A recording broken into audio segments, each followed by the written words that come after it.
우리에게 주신 하나님의 말씀은 창세기 2장 20절에서 25절까지 말씀입니다. 창세기 2장 20절에서 25절 말씀입니다.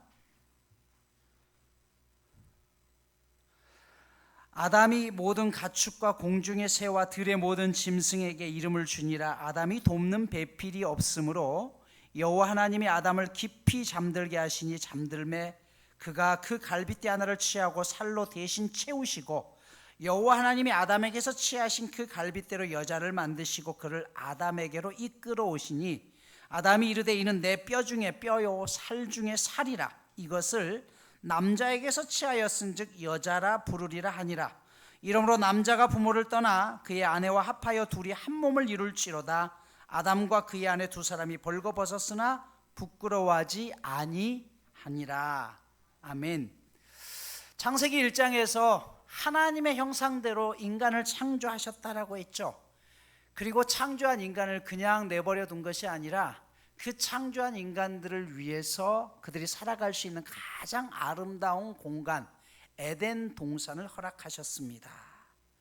2장 8절에 보면 동방의 에덴에 동산을 창설했다라고 이야기해요. 그러니까 하나님이 인간을 최고의 걸작품으로 만든 다음에 그냥 너희 멋대로 살아라 하지 아니하고 그 에덴 동산을 만드시면서 행복하게 살 것을 우리에게 원하셨다는 것이에요.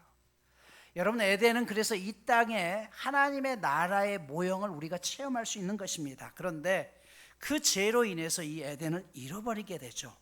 하나님은 죄로 인해서 더 이상 에덴이 오염되지 않도록 에덴 동산에서 인간을 추방시키시고 그 길을 울타리로 쳐서 막으십니다. 여기 동산, 영어로 가든이라고 하지만 히브리어로는 간이라는 단어를 씁니다.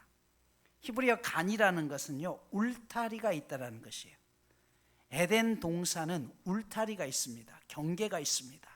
침범하지 말아야 될 것들이 침범하면 에덴이 망가지기 때문에 그렇죠. 여러분, 우리가 이 세상을 살아가면서 세상 속에 살지만 크리스찬으로서 반드시 막아내야 될 게 있어요. 절대 양보하면 안 되는 게 있는 거예요. 우리의 신앙에 구별된 울타리가 때로는 필요해요. 그것을 우리가 지켜내지 않을 때 우리의 삶이 무너지고 가정이 무너지고 우리의 신앙 자체가 무너질 때가 분명히 있다는 것입니다. 오늘 우리가 그리스도인으로 살아간다는 것은요, 죄로 잃어버렸던 이런 낙원을 다시 하나님 안에서 회복해 나가는 과정입니다. 자, 그러면 에덴 동산이 어떤 곳인지 한번 볼까요? 오늘 8절 보면 여호와 하나님이 동방의 에덴의 동산을 창설하시고 그 지으신 사람을 거기 두셨다라고 이야기해요. 여기 원문을 보면요, 창설했다라는 단어가 나와요. 이 말은 심었다라는 것이에요. 마치 농부들이 모종을 옮겨 심었다는 그런 뜻입니다.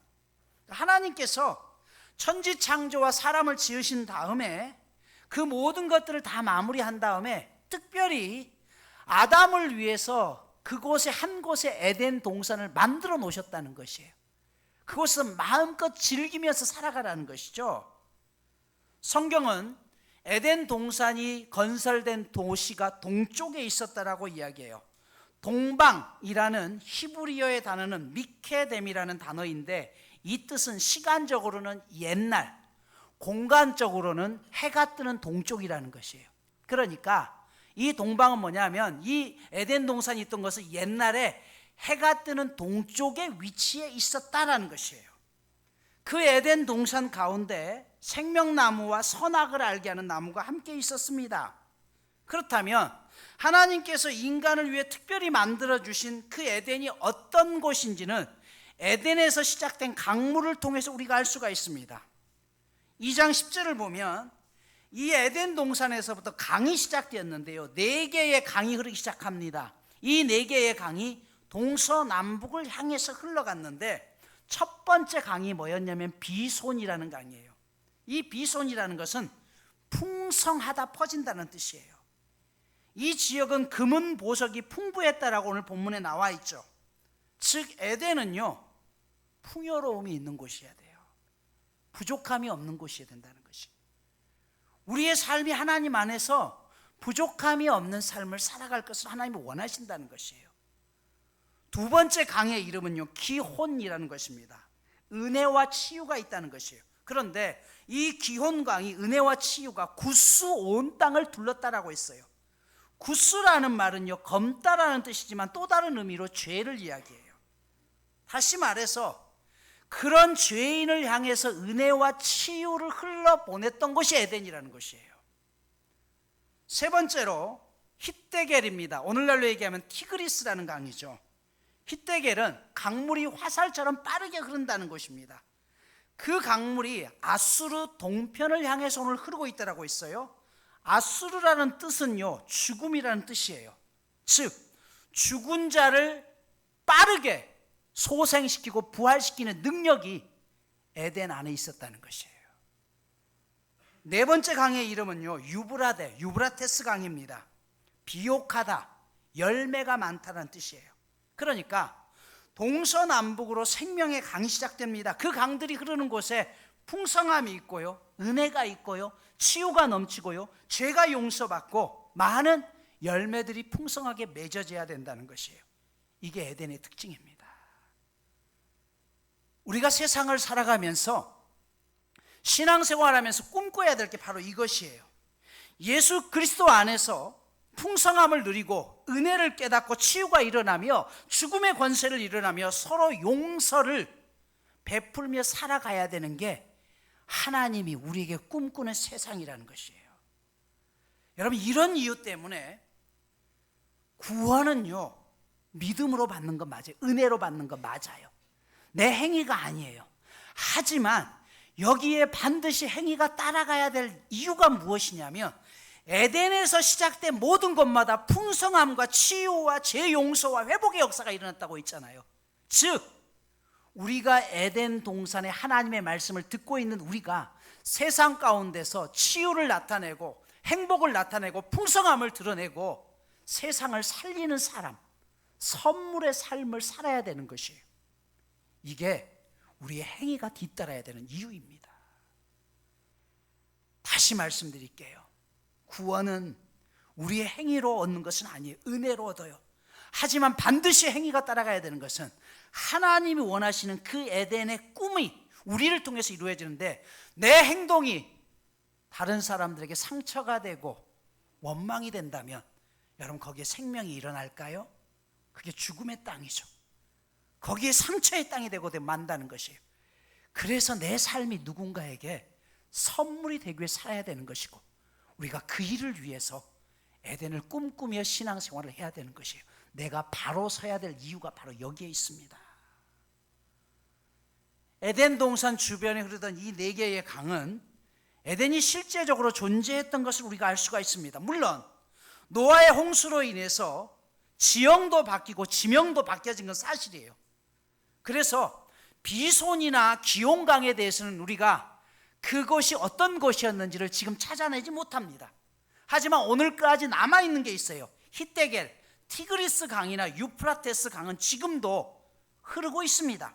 그래서 성서학자들은 현재 남아있는 강을 근거로 해서 에덴 동산의 위치를 추측합니다. 그것이 바로 지금의 이라크 근방 메소포타미아 지역에 에덴 동산이 있었을 거라고 추측하는 것이에요. 신천지라는 이단이 본부가 과천에 있죠. 그 이유는 신천지의 주장에 따르면 성서에 나오는 동방이 대한민국이고 에덴 동산은 경기도 과천을 말하며 신에 사는 청계산이고 과천은 노아의 방주 모양으로 생겼기 때문에 천국은 대한민국 과천에서부터 시작되고, 신천지 증거 장막 성전 신도들 가운데 14만 4천 명만 구원을 받을 수 있다라고 주장합니다. 그런데 그들이 말하는 이 동방의 에덴에는 티그리스와 유프라테스 강하고 전혀 상관이 없잖아요. 이건 어떻게 설명할까요? 또한 그들이 말하는 신천지는 14만 4천 명 자신들의 조직만을 위해서 가정이 깨지고 다른 공동체가 무너져도 우리만 구원받는 괜찮다라고 이야기해요. 여러분, 성경은 절대 그렇게 이야기하지 않아요. 명심하십시오. 이단이 아닌 기존 교회들 가운데서도 가정을 깨뜨리고 각 사람의 삶을 무너뜨리면서 하나님의 이름으로 교회만을 위해야 된다고 한다면 이건 이단입니다. 아닙니까? 왜냐하면 하나님의 목적은 모두가 함께 살아가는 것이고 모두가 살리는 것이고 모두가 행복한 삶을 사는 것이어야 되는데, 신앙의 이름으로 그렇게 하나님의 이름으로 사람들을 힘들게 하고 못 살게 하고 하는 것은 결코 하나님이 원하시는 삶이 아니라는 것이에요. 동서남북 땅끝까지 그 강물이 흘러나가서 에덴에서의 그 삶이 모든 사람들에게 퍼지기를 원했던 하나님의 마음이 바로 여기에 있는 것입니다. 자, 15절을 보면 하나님은 그런 에덴 동산을 만드신 다음에 아담을 이끌어서 에덴으로 끌고 갑니다. 그리고 어떻게 해요? 이 동산을 지켜라, 경작해라, 다스리라라고 이야기해요. 누군가가 지켜내지 않으면 이 에덴 동산이 무너지기 때문에 그렇습니다. 그리고 그 귀한 사명을 혼자 감당할 수 없다라고 생각해서 그에게 돕는 배필 하와를, 여인을 만들어 주시죠. 이게 최초의 부부이고 가정의 시작입니다.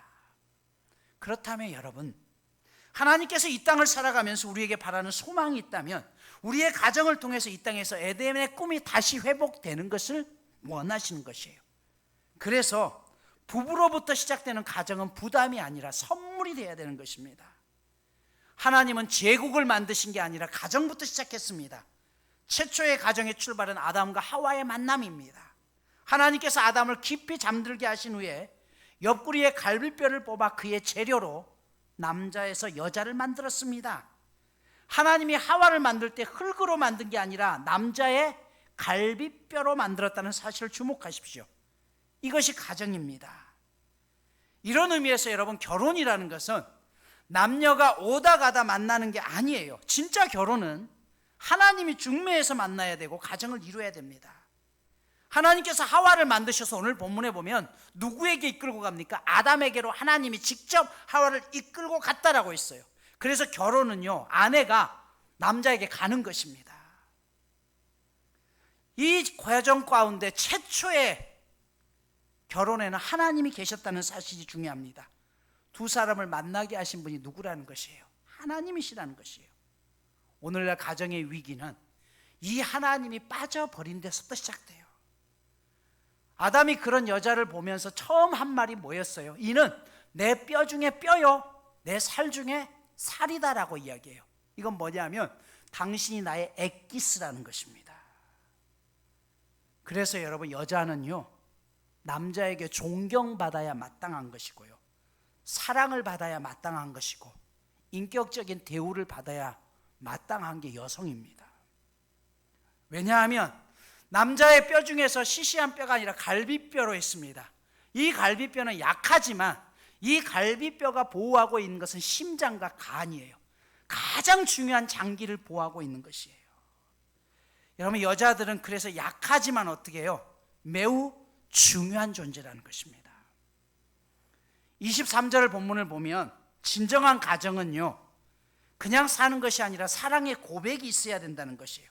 잠잘 수 있고 먹을 것이 있고 아이를 낳을 수 있는 것이 아니라 사랑의 고백이 있어야 된다는 것이에요. 이는 내 뼈 중에 뼈요, 살 중에 살이다 라고 말합니다. 그래서 성경을 보면 사랑의 고백은 항상 남자가 합니다. 당신은 내 뼈 중에 뼈요, 내 살 중에 살입니다 라고 고백해야 됩니다. 여러분, 이 고백이 있어야 돼요. 혹시 부부 같이 앉으신 분, 김선우 집사님, 김선우 집사님 고백해 보세요. 빨리요. 당신은 내 뼈 중에 뼈요, 살 중에 살입니다. 살 중에 살입니다. 네, 아멘. 예, 서 집사님, 서영준 집사님, 예, 빨리 하세요. 김수경 집사님. 아멘. 여러분, 이 고백이 굉장히 중요한 거예요. 사랑을 고백할 때 여인은 더 아름다워집니다. 집에서 기르는 개도 축복하면요, 재롱을 떠는 애완견이지만 내몰면 들깨가 됩니다. 예수님께서 잔치집에서 포도주가 떨어졌을 때 물을 축복하자 그 물이 포도주로 바뀌었습니다. 광야에서 음식이 없을 때 오병이어 떡 5개와 물고기 2마리를 축복했을 때 5천 명이 먹이고도 남는 역사가 있었다는 것이에요. 축복의 힘입니다. 이것이 바로 행복의 비결이에요. 24절 보십시오. 이러므로 남자가 부모를 떠나 그 아내와 연합하여 둘이 한 몸을 이룰지르다 라고 이야기해요. 자, 에덴을 꿈꾸는 하나님이 의도하신 첫 번째 가정의 원리는요, 독립입니다. 결혼은 새로운 출발이에요. 부모의 삶의 계승이 아닙니다. 이거는 세포가 새로 분열하는 것과 똑같습니다. 24절 보면 이러므로 남자가 부모를 떠나라고 했어요. 자, 오늘 성경에 보면 하나님이 하와를 남자에게 끌고 가요. 그러면 남자는 뭐라고 했어요? 그 아내를 데리고 부모를 떠나라고 성경은 되어 있어요.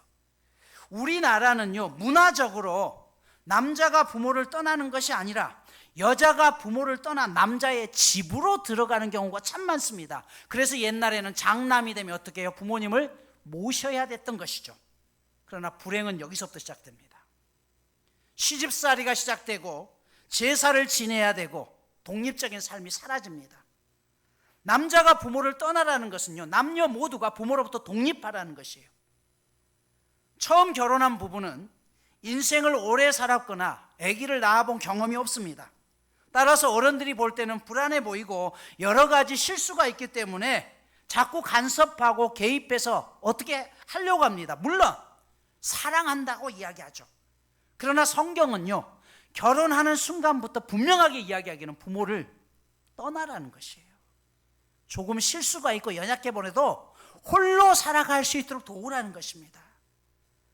부모를 떠난다는 것은요, 육체적으로, 경제적으로, 정신적으로 떠난다는 것이에요. 많은 젊은이들은 부모를 떠나면서 경제적으로 독립을 못하는 경우도 있어요. 여전히 부모로부터 손을 벌리죠. 여러분, 이것 또한 성경의 원리는 아닙니다. 힘들어도 자신의 힘으로 열심히 살아내야 되는 것이에요.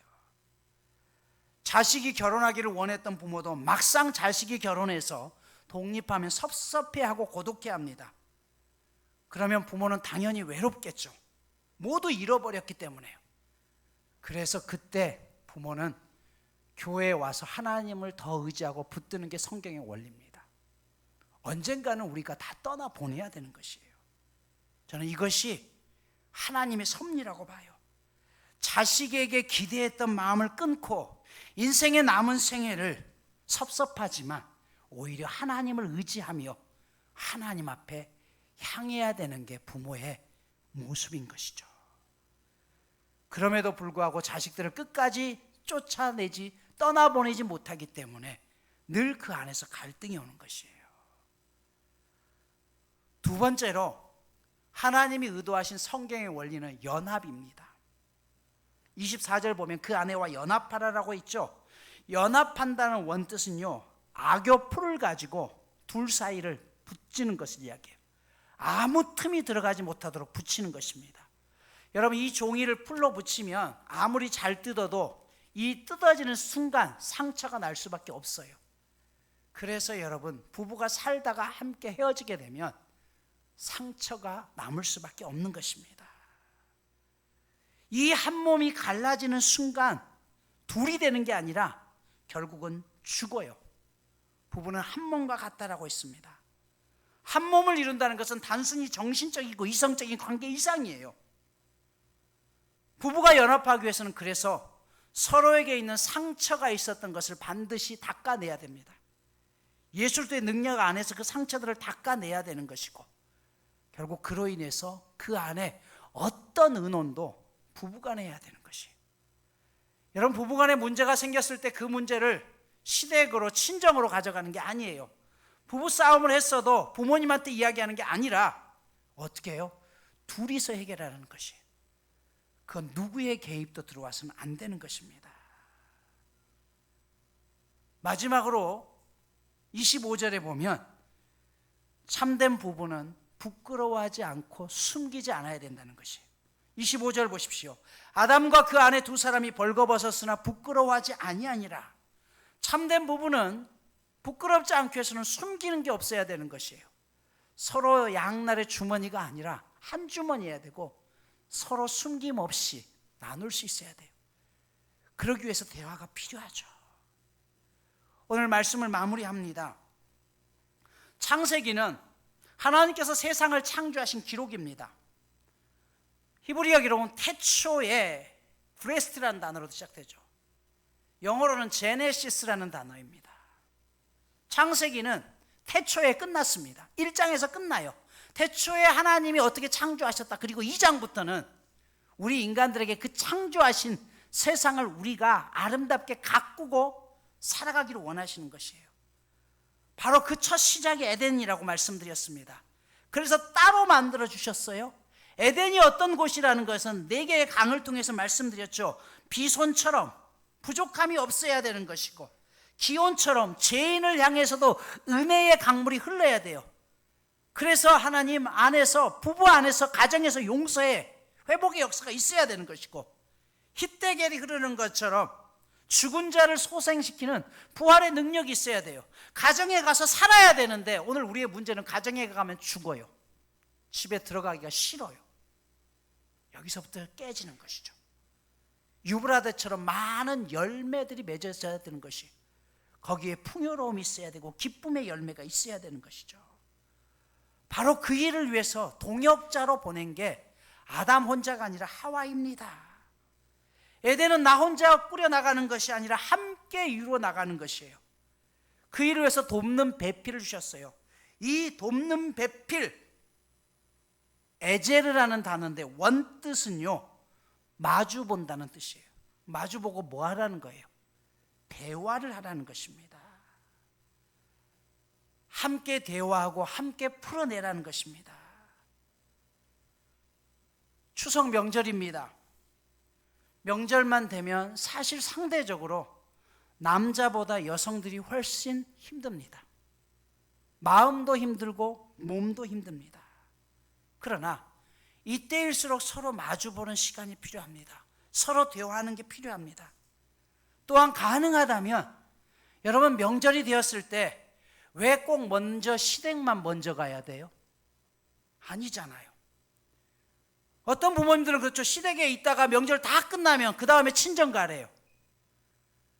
저와 아내는 결혼하면서 저희 집이 멀기도 했지만 어쨌든 아내와 그렇게 대화를 하면서 풀었어요. 1년에 한 번은 시댁 가고 한 번은 친정 가자. 여러분, 그렇게 하면 안 되는 걸까요?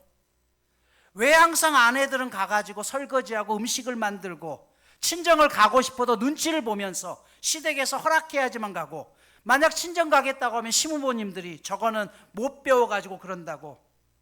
아닙니다. 떼어 보내셔야 된다고 말씀드렸잖아요. 친정이든 시댁이든 똑같은 부모님이에요. 여기에는 남편들이 도와주시는 역할이 반드시 필요합니다. 그 일을 위해서 대화해야 되는 것이에요.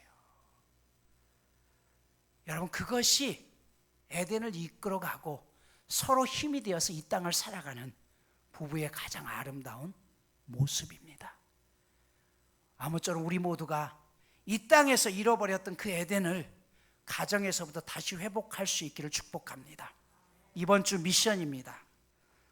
이번 주 미션은 남편들에게만 드리겠습니다. 아내들은 안 하셔도 됩니다. 남편들은 명절 기간 동안 반드시 설거지 해주고 집안 청소해주고 아내 어깨 주물러주기. 아셨죠? 나는 사별해서 또 이혼해서 없습니다. 부부가 없습니다. 괜찮습니다. 자녀들이 하십시오. 우리 어머니, 우리 아버지 홀로 사느라 참 애쓰고 수고했습니다. 자녀들이 대신 설거지 해주시고 청소해 주시고 우리 부모님들 어깨 주물러 주십시오. 그래서 그 안에서 하나님이 주시는 그 에덴의 감격을 우리 모두가 함께 누릴 수 있기를 간절히 소망합니다.